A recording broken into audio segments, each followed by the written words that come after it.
Over the last few months, I've noticed a few stories involving the white nationalist group Patriot Front. One story of which happened at my alma mater, Central Michigan University, where someone posted what appear to be positive messages of anti-communism and taking care of your family. And I noticed that there's always confusion amongst conservatives whenever Patriot Front makes the headlines. What's white nationalist about taking care of your family and criticizing communism? Is the left-wing media this biased when it confuses anti-communism for white nationalism? Political correctness is out of control. And look, it's great to be anti-communist and it's great to take care of your family, but in this case, the messenger matters. After all, the Nazis were anti-communist, but you would never align yourself with a modern-day Nazi movement simply to own the commies, which Patriot Front essentially is. Just check out some of the shit on their website. Got this quote from Charles Lindbergh saying that the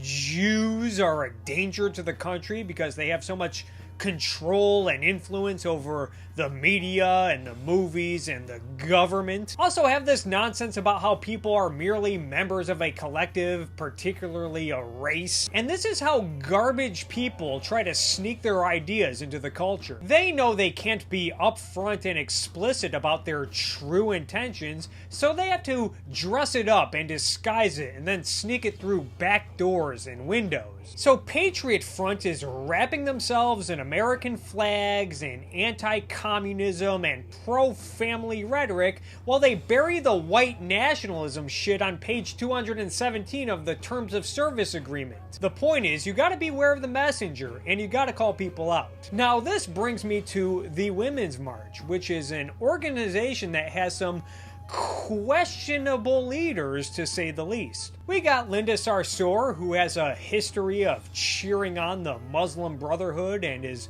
pro-Sharia law, and once said that she wanted to take away Ayaan Hirsi Ali's vagina, knowing that Ayaan Hirsi Ali is a victim of female genital mutilation. And while Bob Bland disputes many of the claims in the recent article on Tablet magazine, there seems to be convincing evidence in that article to suggest that Linda Sarsour has a history of hiring Fruit of Islam, which is the paramilitary wing of the Nation of Islam, as security for Women's March events. And then there's Tamika Mallory, who is an admirer of Louis Farrakhan, the leader of the Nation of Islam and also a raging anti-Semite, and proudly takes selfies with Louis Farrakhan, saying that Louis Farrakhan is the greatest of all time. Tamika Mallory also seems to think that Bill Cosby's rape allegations are just one big conspiracy, which everyone seems to forget because they're all focusing on the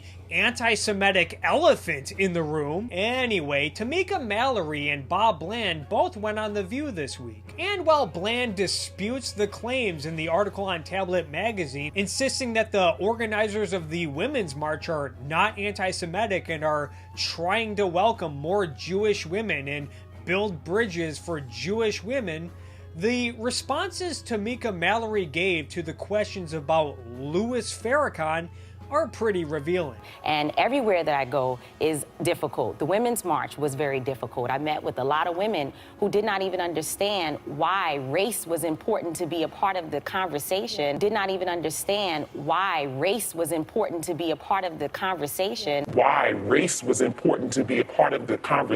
And, you know, and just because you go into a space with someone does not mean that you agree with everything that they say. But let me push back a little bit. Why call him the greatest of all time? I didn't call him the greatest of all time because of his rhetoric. I called him the greatest of all time because of what he's done in black communities. This is a clear evasion. Tamika Mallory clearly does not want to address the anti-Semitic elephant in the room. I don't care about his rhetoric. I only care about what he's done for the community. And I hate to invoke Godwin's law again, but wasn't everyone saying the same thing about Hitler and the Nazis during the early days of the Third Reich? Who cares about Hitler's anti-Semitism and whatever he said in Mein Kampf? He's advancing the cause of Germany. A case like this was actually made in a recent LA Times op-ed, which asked, can one be an admirer of an anti-Semite while advancing the cause of women?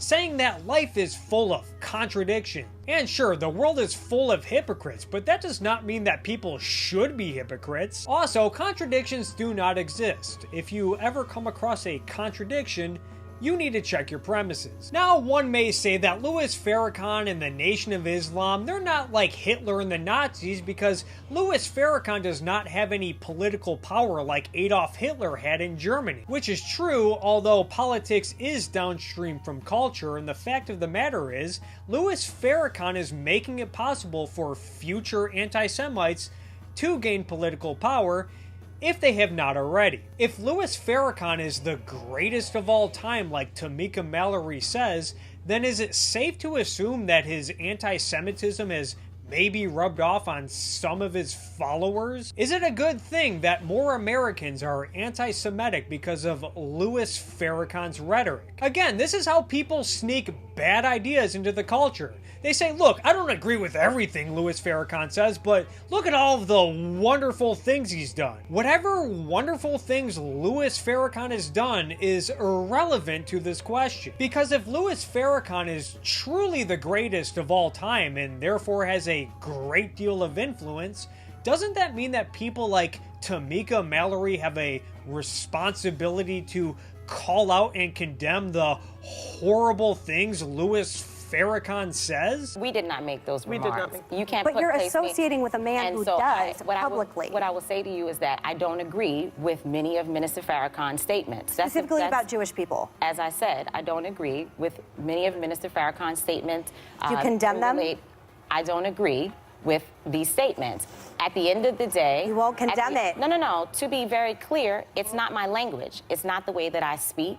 It is not how I organize. And I think it is very clear over the 20 years of my own personal activism, my own personal track record, who I am. What in the blue hell does she mean that it's not her language? Tamika Mallory is a career activist who claims to be a voice for feminism, Black Lives Matter, and is one of the leaders of the Women's March. Presumably, one of her responsibilities is to occasionally detect and condemn oppression and bigotry, and yet when she's pressed on how she feels about her hero being a raging anti-Semite, suddenly Tamika Mallory turns into a moral subjectivist with the superhuman inability to detect and condemn bigotry. Also keep in mind that Linda Sarsour seems to have connections with the Nation of Islam, which Louis Farrakhan is the leader of, and someone that Tamika Mallory refuses to condemn on national television. Really makes you think. And this all ties into what I said about Patriot Front in the beginning. I don't know what Tamika Mallory and Linda Sarsour are trying to accomplish, but is it possible that maybe, just maybe, that Tamika Mallory and Linda Sarsour, and perhaps even others, are using the Women's March as a cover, using the Women's March as a Trojan horse to gain legitimacy and to make unacceptable ideas mainstream. It's either that or Tamika Mallory is hilariously unqualified to be a voice against bigotry and oppression.